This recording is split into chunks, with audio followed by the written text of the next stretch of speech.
Daf Yomi tractate Bava Metzia, page 79a, top of the page. Ayin Testament Aleph, with the words Divrei Rabbi Shimon ben Elazar, etc. This was the statement of Rabbi Shimon ben Elazar. As Rabbi Shimon ben Elazar would say, if the animal was seized and then taken in the direction in which it was walking, the owner can say to the renter, that which is yours is before you. But if not, the owner is obligated to provide the renter with another donkey. Okay.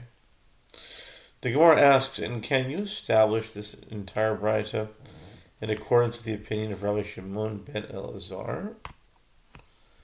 But the first clause teaches, with regard to one who rents a donkey, and it became ill or went mad, the owner can say to the renter, that which is yours is before you.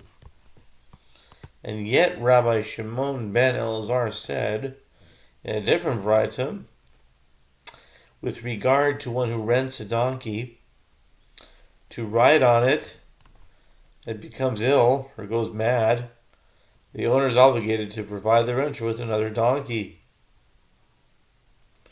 Rabba bar Rav Huna said that this is not a contradiction.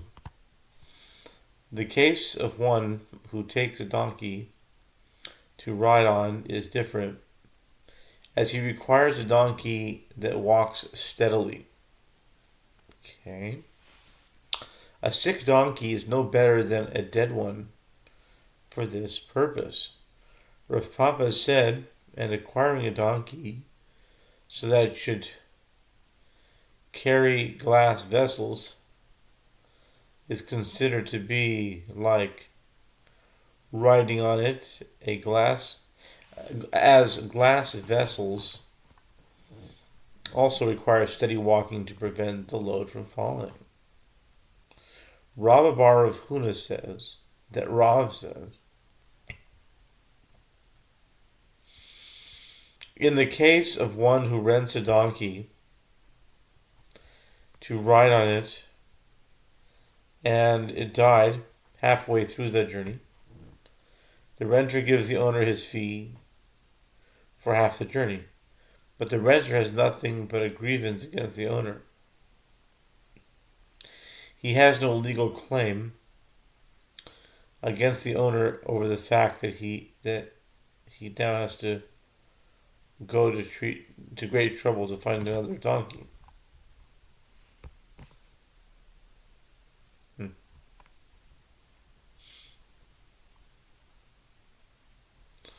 Gemara asks, what are the circumstances? Is this referring to a place where donkeys are available for rent? What is the purpose of this grievance? He does not have any cause for grievance in this case, as he can simply rent another donkey and has not lost anything. If it is a place where donkeys are not available for rent, should he be required to give the owner his fee? After all, the donkey failed to perform the task for which it was rented. I guess that would all depend on if he paid beforehand or after. The Gemara explains, actually, it is referring to a place where donkeys are not available for rent, and the renter must pay the owner due to the fact that the owner of the donkey can say to him, had you wanted to come here, in other words, halfway through the journey, wouldn't you have had to pay a fee? Therefore, pay me for the distance that my donkey carried you. Okay, that's fair. Pay for however much he did take you. The Gemara further inquires, what are the circumstances?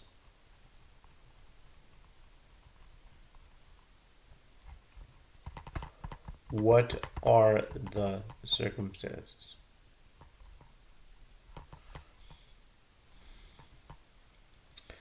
If this is referring to a case where the owner said to him, I am renting you an unspecified donkey, the owner is obligated to provide him with another donkey, since the owner promised him a donkey. If the first donkey is no longer available, he must give him another one. It is referring to a case where he said to him, I am renting you this particular donkey. Then, if there is enough money to be gained from selling its carcass to purchase another donkey, let the renter purchase another one. The Gemara responds, no, it is necessary to state this halacha only in a case where there is not enough money to be gained from the sale of its carcass to purchase another donkey. The Gemara asks, even so, there's enough money to be gained from the sale of its carcass to hire another donkey. Let him rent another donkey and continue along his way. What grounds are there for grievance? The Gemara explains that Rav conforms to his standard line of reasoning. As Rav said, one may not fully deplete the principal in order to pay rental fees. Consequently, the renter has no right to sell the carcass, so as not to deplete the entire monetary value of the donkey. This is, as it was stated, in a dispute between Amoraim on this issue with regard to when he rents a donkey, and if it died halfway through the journey. Rav says if there is enough money to be gained from the sale of its carcass to purchase another donkey, the renter may purchase one. But if there is enough money only to rent another donkey, he may not rent one. Shmuel says, even if there is enough money to be regained from the sale of its carcass, it is only to rent another donkey, he may rent one. The Gemara asks, with regard to where they disagree. The Gemara answers, Rav holds that one may not fully deplete the principal, as the carcass now constitutes the principal value of the donkey. One may not use the proceeds of its sale to pay rental fees, as nothing will be left to return to the owner. And Shmuel holds that one may fully deplete the principal. May say the Gemara is not going to raise an objection to Rav's opinion from a Braita, Tosefta Erechin 5.1, which discusses the case of a borrower who gives his lender a tree as a security for a loan, so that the lender may eat an amount of its fruit up to the value of the loan. If the tree dried up or was cut down, it was prohibited for both the borrower and lender to use the body of the tree. What should be done? Land should be purchased with the proceeds from the sale of what is left of the tree, and the lender enjoys the profits of that land. The Gemara explains the objection, and yet here, once the Jubilee year arrives, that purchased land will return to its owner, its original owner. It will not remain with the borrower after the loan has been repaid, and it will turn out that the principal is fully depleted, as the borrower will be left with nothing. The Gemara responds, with what are we dealing here? We are dealing with the case where he purchased the field for 60 years. As Rav Chisda says, that Rav Katina says, from where is it derived with regard to one who sells his field for 60 years or any fixed length of time, that it does not return to its original owner in the Jubilee year, as is stated.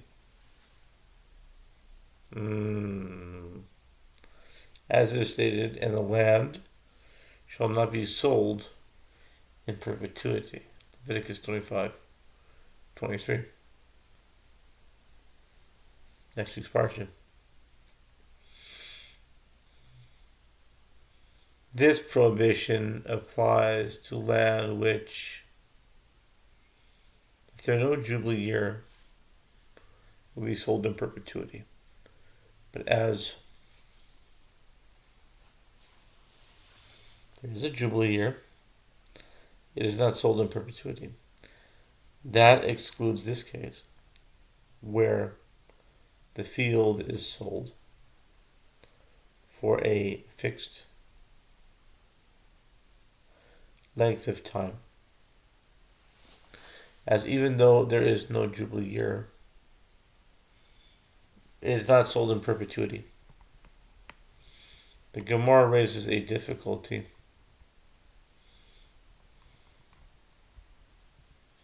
Ultimately, when the end of those 6 years arrives, the land will return to its owner, and at that point, the principal will be fully depleted. The Gemara answers, rather, with what are we dealing here? We are dealing with a period when the halachot of the Jubilee year are not in effect, as one can purchase land in perpetuity when the Jubilee year is not observed. The Gemara adds a support for this explanation. This too stands to reason, as if it enters your mind, that this halacha is referring to a period when the halachot of the Jubilee year are in effect, and the ruling is that the principal may be fully depleted. Why undertake a complicated transaction? Let the lender simply cut the tree into branches for kindling. Take it and sell it right away. The Gemara responds, if the challenge to Rav's opinion is due to that bright it is not difficult. There may be times, the years during which the lender is entitled to the collateral are completed before the arrival of the Jubilee year, in which case the land would revert to the borrower for a certain period of time, and therefore the principal is not necessarily fully depleted. Alternatively, it is possible that money comes into the borrower's possession and he redeems the field 4 or 5 years before the arrival of the Jubilee year. In this case, the principal will not be fully depleted, as he repays the loan before the land is returned. The sages taught, with regard to one who rents a boat, and it's sunk halfway through the journey, Rabbi Natan says, if the renter already gave the money for the boat, he does not receive a refund. But if he has not yet given money, he does not give it after the boat is sunk. The Gemara asks, what are the circumstances of this contract? If we see that the owner stated that he was renting him this particular boat, and the renter said that he was transporting unspecified wine, then even if he gave money, why should he not receive a refund? Let him say to the owner, give me the boat so that I can transport wine. And if you cannot, refund the rental fee so that I can rent another boat. Rather, one could say that this is referring to a situation where the owner said he would rent him an unspecified boat, and the renter said that he would transport this particular wine. But in that case, even he did not give him the money. Why should he, even he did not give the money, why should he give the owner the rental fee?